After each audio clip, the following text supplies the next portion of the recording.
Hello, I am Dr. KARPAGAM, heading the Department of Artificial Intelligence and Data Science at Sri Ramakrishna Engineering College, Coimbatore. So today the topic which we are going to see is about convolutional neural networks, which is very important for computer vision tasks. So let us go ahead with the topic. So what is convolutional neural networks? So convolutional neural networks is a deep neural network that uses convolutional layers to automatically learn hierarchical patterns from images. So it is very different from the normal neural networks which you would have earlier learnt. So here this is the base. If you give any input image, then it goes through some convolutional layers and a fully connected network, and finally it is able to classify based on the images which you have given. It is a supervised learning technique. So based on the images which you have already used to train the network, it gives you an output. So why should you use CNN? What is the advantages when you compare it to normal neural networks? So it is able to automatically learn the spatial features. It is able to capture information like what are the edges available in the image, what is the texture, and what is the manual feature without any kind of manual feature engineering. Then the next advantage which it has is it is translational equivariance, in the sense that suppose if you have an image, a dog may be available somewhere in this corner of the image, or it may be available in some other corner of the image. So irrespective of where it is present in the image, it is able to find out what is present in the image. So that you call it as translation equivariance. The next one is parameter efficiency. So the same weights are shared in the layers, so that is called as parameter efficiency, and it is able to give you some high performance. So where are these convolutional neural networks used? So it is used in many tasks like image classification. It is able to identify what is the content of the image. Then it is able to detect where and locate multiple instances. For in this image, for example, if you have instances of multiple vehicles, so it is able to detect and locate where it is present in the image.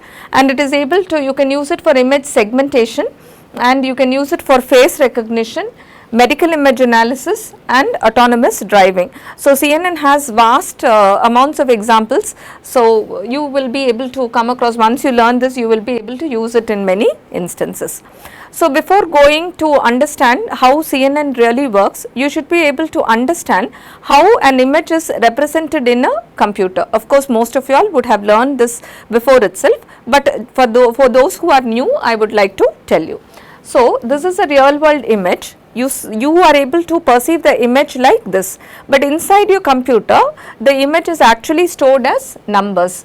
So your image is actually divided into pixels. Now for example, say you are going to buy a mobile, and you look at what is the resolution of the image which you can take in your camera.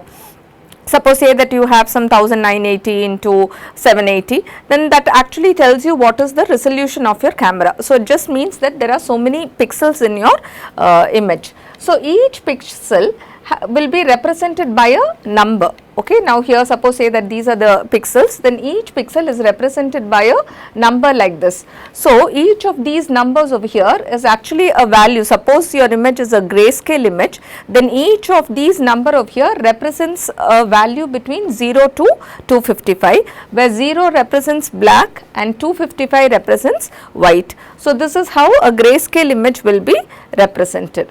Suppose if you have a RGB image, a JPG image which is a color image, then it will have 3 channels, a red channel, green channel, and a blue channel. So you can see that for each of these channels, it is similar to the grayscale image, where the value will vary from 0 to 255. So this is how it will be stored. Okay. So suppose if it is a grayscale image, then one matrix is enough to store the whole image, but suppose if it is a RGB image, then you need 3 matrices to store this particular image. So just to recall, you need to store these images as numbers. Suppose if you have more number of pixels, then the image is of a higher resolution, and each value will be in the range of 0 to 255. So the size in memory, so this is the height into width into the number of channels, that is the size which will be occupied by the image. Okay. So just to recall, So, suppose if your input is an RGB image, for simplicity we have just taken it as a 6 into 6 image, the width and height of the image is 6 into 6, and because it is an RGB image, it has 3 channels. So, the size of the image or the shape of the image becomes 6 into 6 into 3. Suppose if it is a grayscale image, then you have only one channel. For simplicity, once again we have considered that the height and the width of the image is only 6 into 6, and because you have one channel, that is the size of the image. Okay. So, coming to this convolutional neural networks, you have to train the neural network with these images which you have already. So, here the sample image, it has been mentioned as 64 into 64, and because it is an RGB image, the number of channels is 3. The 64 into 64 means that the height and width of the image is 64 into 64. Okay. So, here now this is the normal processing which happens. It is given as input to some convolutional layers, and after that it will be given as input to a pooling layer. The output of this will be given as input to a pooling layer. So, this is the convolutional layer, and after that, that input is given to the pooling layer, and after that it is given as input to a fully connected layer, and after that you have this classification. In this instance it is classification. So, these whole layers are considered as feature extraction. So, this is feature extraction, and after that it is given to the classification layer. So, we will just see in detail what happens in each of these layers. Okay, so, you have the input image which is given as input to a convolutional layer. After that it undergoes an activation layer, mostly in CNN it is ReLU activation. After that it is given as input to a pooling layer, after that to a fully connected layer, and the final output. So, first we look at how the convolutional operation happens. So, suppose say that your input is image is represented as a matrix, right. So, suppose say that it is a single channel and you have a grayscale image. For simplicity we have considered a 5 into 5 size image. So, these are the values. In reality it may not be just 0 and 1, if it is a binary image it will be zeros and ones, but suppose if it is a grayscale image, the values will range between 0 to 255. So, here we have a filter which will convolve over this particular image, and finally you have an output which is called as a feature map. This feature map will help you to recognize what are the different edges or various features which are present in the particular image. So, suppose say that this is the filter which you are using. So, this filter is alternatively called as kernel, and in this case a 3 into 3 filter is being used, and the number of filter in this case is 1. So, these filter because it is ones over here on the verticals and minus ones over here, this filter will be capable of detecting vertical edges in the image. So, what you do is first you will consider this portion of the image. Okay. So, first it convolves over this portion of the image. Okay, this portion of the image, and see this is what you have over here. So, the filter will multiply with this. So, this is 1 into 1 plus, it is given over here, 1 into 1 plus 0 into 1 plus 1 into minus 1 plus 0 into 1 plus 1 into 0 plus 1 into minus 1 plus the 0 into 1 plus 0 into 0 plus 1 into minus 1. So, the whole value which you get over here for this whole 3 into 3 matrix, you get a single value which is 0. So, that is what is represented as the first value in the feature map. So, the next step what happens is this filter will slide over the image. So, in this case we take the stride as 1. So, you can choose the value of stride as more than 1, it is your wish. So, in this case if it is 1, this filter will just move one position to the right. So, when it moves one position to the right, so once again the filter has the same kind of operation, the similar kind of operation with the next 9 values, and the value which you get is minus 2. So, this will happen in many cases. So, this filter will just move to this position next, and then it will move to this position. So, the output feature map which you get will be of lesser size. So, how do you know what will be the size of the output feature map? So here if you take the input size, the size of the input image is 5 into 5. So this is the 5 which you have over here minus the size of the filter. So the height and width of the filter is 3. So 5 minus 3 plus 1. So that will be, so 5 minus 3 is 2 plus 1, 3. So the size of the feature map which you get will be the height of the image minus the height of the filter plus 1. Suppose if you have strides or padding, it will vary, which we can see in future sessions. Okay. So this was 3 into 3. So this you can see this whole sliding is just illustrated over here. So when it slides over the first 9 into 9 values, the value is 0. The second 9 into 9 values, the value is minus 2 and so on. So it just convolves over the whole image and you get this as the feature map. So this formula of how to use, suppose if you have some padding which you give for the image, then the formula to be used to calculate the size of the feature map is given over here. So suppose, say, what is padding? Here you have used padding. Suppose if you use padding, then the whole image will have a set of zeros which is given across all borders. So why should you go for padding? Suppose if you do not want to decrease the size of the feature map, or suppose if you do not want to lose information on the edges, then you can use this padding. So that is one technique to use. And stride is, see, in this case we have used one step striding, so just moves one step away over here.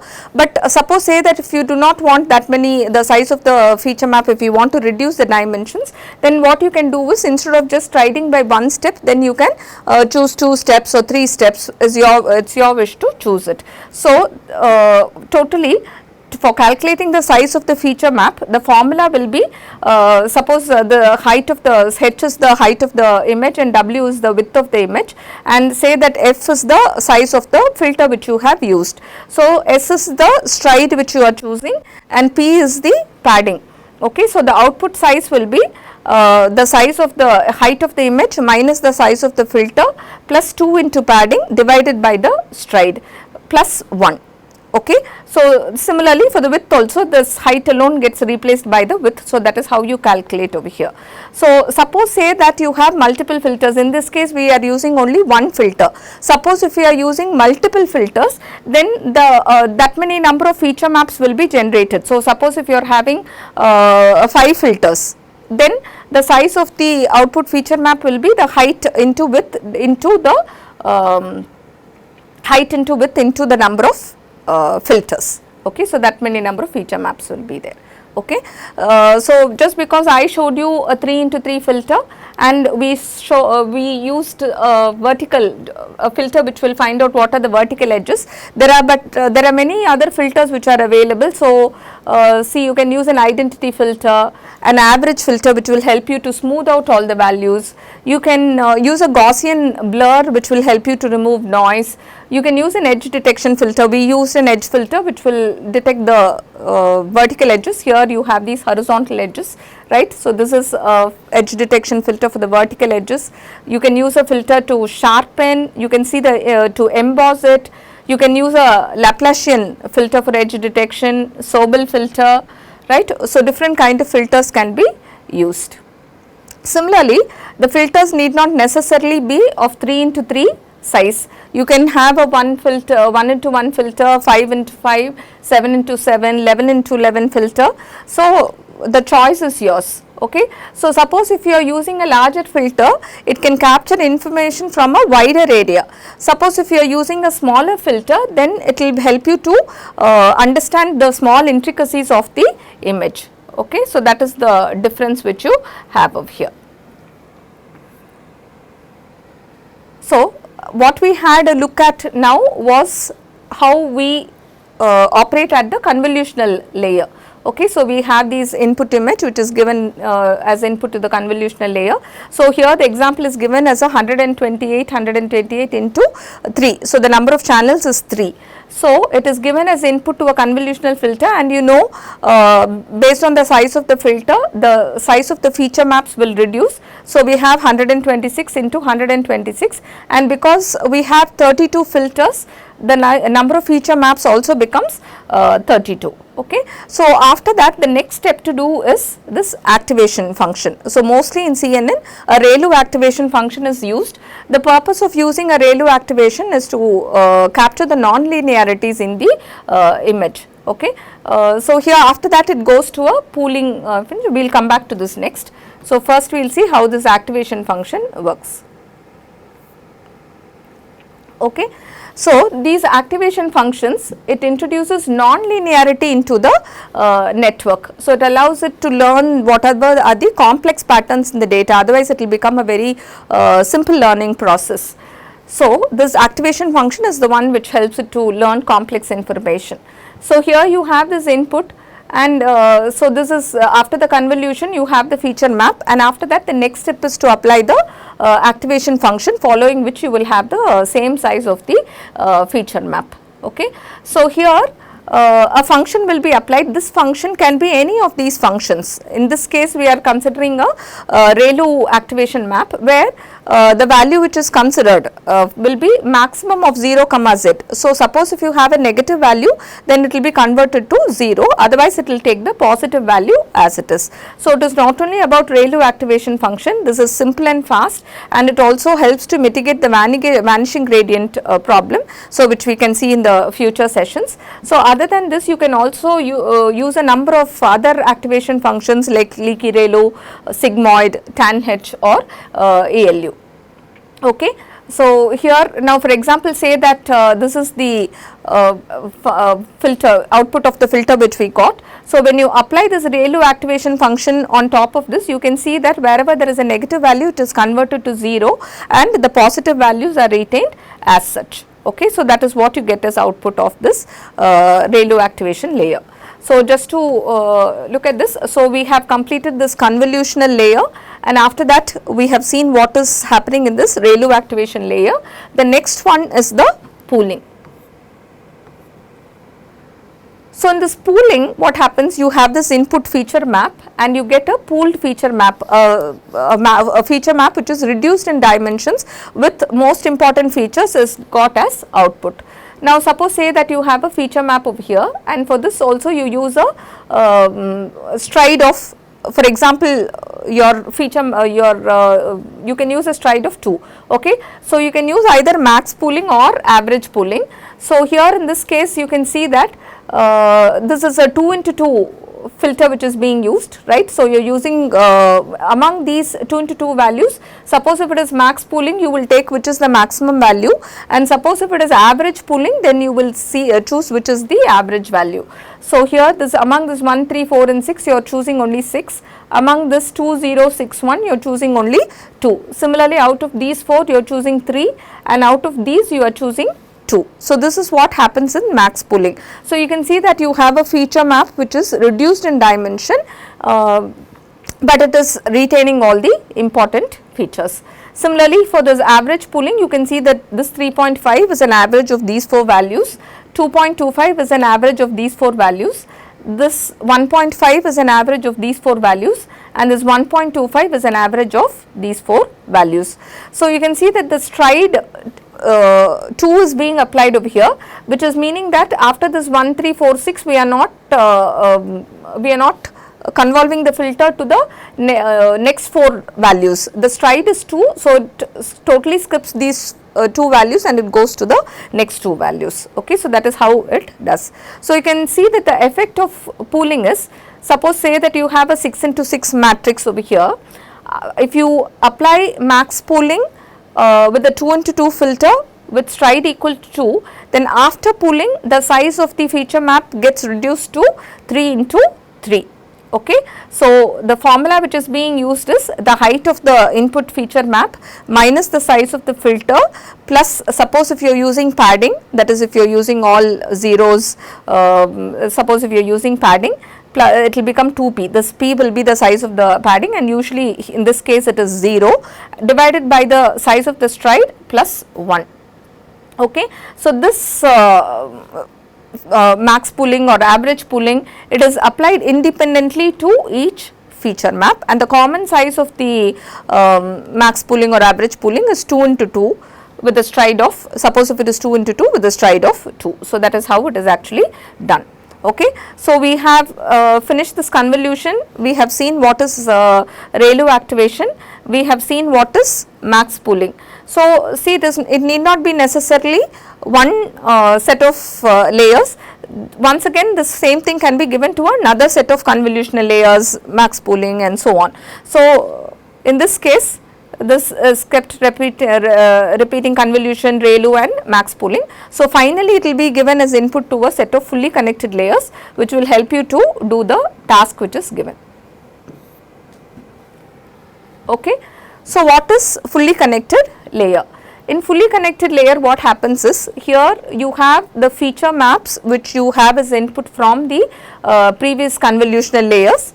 So, this will be flattened or it will be converted to a one dimensional vector and it will be given, it is converted over here.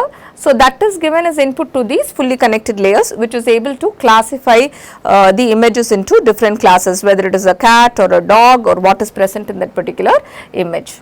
Okay. So, here you are having the same thing is depicted over here. So, you are having this input from the previous layer. It is, so every neuron from the input layer, that is input layer in the sense here we are talking about the previous layer, it is connected to every neuron in the fully connected layer and finally you have the outputs over here. Okay. So, suppose in this output layer mostly the activation function which is used will be a softmax which will give you the probability to which this particular image belongs, the probability of the class to which that particular image belongs. Okay. So, that is what you have over here. Okay. This is the probability of the class to which the image belongs. Okay. So, here you have this, the same thing is depicted over here also, you are having this image. So, this is the height of the image into width of the image into the number of channels. This is given as input and it is flattened and given as input to this fully connected layer and finally you have the output layer. Okay. So, say that these are the features from the fully connected layer. So, here you can see that the softmax probabilities, it tells you now, it tells you the probability to which that class belongs, to which that image belongs. So, you are having the maximum probability of 0.75. Suppose if this class depicts a cat, then you can decide that okay, with 0.75 probability this image is a cat. Okay. So, that is how you infer it. Okay. So, this is how the softmax function works. This is the formula which is being used. So, Zi will be the raw score, this will be the raw score of that particular class. So, Zi will be the raw score of that particular class and k is the number of classes. So, it converts it to probabilities and finally, you will have the probability values of each class. So, this is the raw score and this is the softmax score. So, suppose mostly if it is a binary classification, suppose if you are having only two classes and you want to find out whether it is a yes or no, then you can use sigmoid activation function. If you have more than one class, then it is best for you to choose the softmax activation function. Okay. So, finally, it predicts the class to which this particular image belongs. Okay. Now, you have to, once you have done this, all these layers, you have to evaluate how this CNN has performed. So, to find out the performance, you have different metrics like you have accuracy, precision, recall or F1 score. This is all based on values like true positive, false negative and true negative. Okay. So, this is used to put and you have to make sure that there is no overfitting. Suppose if your validation loss is very less and if your testing loss, see here your training accuracy and validation accuracy. Suppose if there is a lots of difference between the training accuracy and the validation accuracy, then you have to make sure that there is no underfitting or overfitting. Okay. So, how to reduce the loss or how to improve the accuracy. So, that is the reason we go for multiple epochs where the weights will get updated, right. So, the weight gets propagated and it gets updated. So that is why we go for many epochs. So how do you fix, when you go for your implementation of CNN, how do you fix the number of epochs? So you can just just have a early stopping. So you just train enough so that the network learns well. Okay. So you split the data into training and testing data, and you train it for multiple epochs. Then you just select the best model, and you can evaluate based on the accuracy, precision, recall, and then you actually deploy the model. Okay. So these are the applications of convolutional neural networks: say image classification, then object detection, image segmentation, face recognition, medical image analysis, autonomous driving, video analysis, finding out what is happening here, suppose say that they have taken a wicket or not. This OCR recognition, suppose say that a person is crossing the speed limit, or in remote sensing, industrial inspection for defect detection. So these are the various application areas for CNN. So what I have told you is only a very limited set of applications. CNN has a wide variety of application, and today CNN has involved into a lot of other models. Okay. So just to summarize, we have learnt what is a CNN, the architecture of CNN, what are the key components, what are the advantages of CNN, what are the applications of CNN, what are the challenges, what is the need for epochs, and how do you evaluate the performance of a CNN. I hope you will understood how a CNN works, and in future lectures we will see how to implement a CNN, and we will see variations of CNN like say VGG, ResNet, AlexNet, GoogleNet. We can see the variations. So thank you all. We will see you in the next session.